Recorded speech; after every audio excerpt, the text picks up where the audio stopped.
আসসালামু আলাইকুম। আজকে হিসাব বিজ্ঞানের নবম অধ্যায় রেওয়া মিলের প্রথম সৃজনশীলটি সমাধান আমরা করব। এইখানে শিহাব অ্যান্ড ব্রাদার্সের কিছু হিসাব দেওয়া আছে। এখানে সৃজনশীলে জানতে চেয়েছে কতে শিহাব অ্যান্ড ব্রাদার্সের রেওয়া মিলে কোন কোন দফাগুলো অন্তর্ভুক্ত হবে না তার পরিমাণ। কোন কোন দফাগুলো অন্তর্ভুক্ত হবে না চলো দেখে নেই। যেমন এখানে আছে হাতে নগদ 1/1/2017। 1/1/2017 আর হাতে নগদ মানে হচ্ছে প্রারম্ভিক হাতে নগদ বা প্রারম্ভিক এইখানে চলতি সম্পদ। এটি যেহেতু প্রারম্ভিক চলতি সম্পদ হিসেবে অন্তর্ভুক্ত হয় না, রেওয়া মিলে অন্তর্ভুক্ত হয় না। এখানে আরও আছে সমাপনী মজুত পণ্য। সমাপনী মজুত পণ্য রেওয়া মিলে অন্তর্ভুক্ত হয় না। আর কোনো এন্ট্রি এখানে নেই। এখানে একটা সমাপনী ব্যাংক জমা আছে। আমরা জানি যে চলতি সম্পদের সমাপনীটি হিসাবে রেওয়া মিলে আসে। তাহলে এখানে দুইটা এন্ট্রি আমরা দেখলাম, যেটা হচ্ছে যে হিসাবে অন্তর্ভুক্ত হবে না। চলো অঙ্কটি একটু দেখে নিই। বিবরণ টাকা টাকা লিখব। হাতে নগদ 1/1/2017 15,000, সমাপনী মজুত পণ্য 12,000, টোটাল 27,000 টাকা, যেটি রেওয়া মিলে অন্তর্ভুক্ত হবে না। সেই দফাগুলোর মোট পরিমাণ।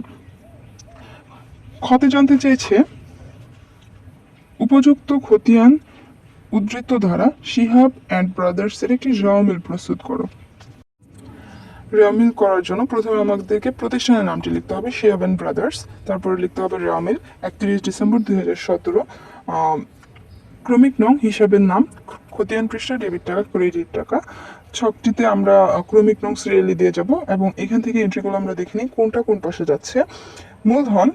মূলধন হচ্ছে মালিকানা সত্ত্ব, যেহেতু আদম ক্রেডিট, মূলধন আদমের মধ্যে পড়ছে, সুতরাং ক্রেডিট। হাতে নগদ 1 তারিখের এটি আসবে না, এটা আমরা কতই করেছি। দেনাদার সম্পদ, চলতি সম্পদ, তাহলে সম্পদ ডেবিট, সব ডেবিট। পাওনাদার দায়, ক্রেডিট। উত্তোলন ব্যয়, ডেবিট। ক্রয় ব্যয়, ডেবিট। বিক্রয় আয়, ক্রেডিট। বিনিয়োগের সুদ, এটি একটি আয়, সুতরাং ক্রেডিট। সমাপনী মজুত পণ্য কতে আমরা দেখেছি এটি আসবে না, সুতরাং এটি বাদ। তারপরে হচ্ছে বিমা সালামি, এটি একটি ব্যয়, সুতরাং ডেবিট। আমদানি শুল্ক ব্যয়, ডেবিট। কমিশন প্রাপ্তি, ডিও আয়, ক্রেডিট। বিনিয়োগ সম্পদ, ডেবিট। ব্যাংক জমার সুদ, এটি একটি আয়, ক্রেডিট। আসবাবপত্র, এটি একটি সম্পদ, এটি ডেবিট। বিজ্ঞাপন ব্যয়, ডেবিট। প্রারম্ভিক মজুত পণ্য সম্পদ, ডেবিট। সমাপনী ব্যাংক জমা, এটিও সম্পদ, এটিও ডেবিট। দুই পাশে টাকার অঙ্ক যোগ করলে একই রকম অ্যামাউন্ট আসবে এবং দুইটিকে ক্লোজ করে দিলে আমাদের এই অঙ্কটি শেষ হয়ে যাবে। ওয়াদে জানতে চেয়েছে উপযুক্ত তথ্য হতে মুনাফা জাতীয় আয় ও মুনাফা জাতীয় ব্যয়ের পরিমাণ নির্ণয় করো। আমরা এই অঙ্কটি আরেকটি অধ্যায়ে করেছিলাম, যদি তোমাদের মনে আছে কিনা।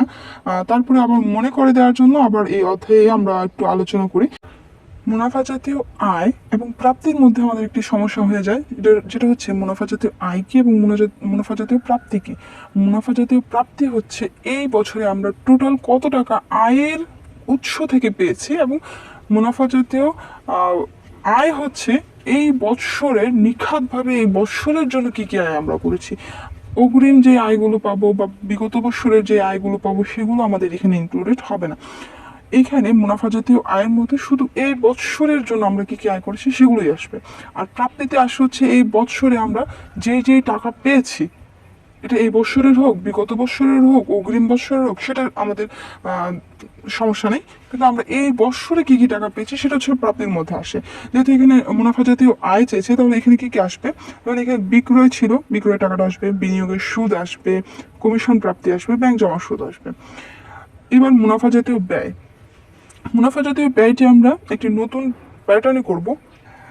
প্যাটার্নটা হচ্ছে এইখানে আমরা বিনিয়োগে বিক্রিত পণ্যের ব্যয় যে স্টেপে বের করি, বিক্রিত পণ্যের ব্যয় বের করব। বিক্রিত পণ্যের ব্যয়ের সাথে আরও আদার্স যে এন্ট্রিগুলো আছে সেগুলো আমরা, যেমন ব্যয় আছে সেগুলো আমরা প্রত্যক্ষ ব্যয় বলে থাকি, সেগুলোকে আমরা যোগ দিব।